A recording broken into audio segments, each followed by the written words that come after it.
Magnus starts strong with pawn to e4, which is a classic opening move. It controls the center, so it gives him the flexibility to develop his pieces and set up a powerful attack later on. Vidit, though, responds with pawn to e5, going for a symmetrical setup and aiming to keep things balanced right from the start. Next, Magnus brings his knight out to f3. This not only develops his piece, but also attacks Vidit's e5 pawn, putting some early pressure on Black's setup.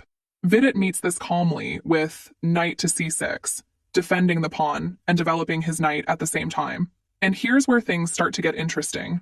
Magnus moves his bishop to c4, focusing on Black's f7 square, the weakest point in Black's camp, especially in the opening.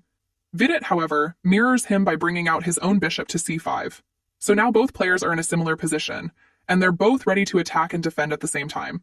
But Magnus isn't done just yet.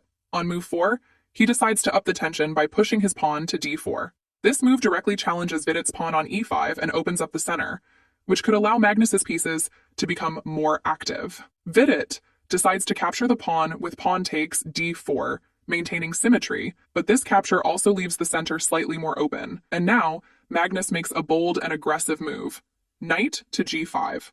By jumping his knight to g5, he's threatening a powerful attack on f7, aiming for a potential fork on the queen and rook. So if Vidit does not respond carefully here, this could quickly turn into a dangerous position for Black. With the bishop and knight both targeting f7, Magnus is setting up an aggressive plan, but here's a surprising twist.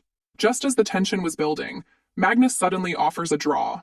It turns out Magnus wasn't feeling his best. He had a stomach ache during the game. So instead of pressing forward and risking a complicated battle in his condition, he decides to play it safe and splits the point with Vidit.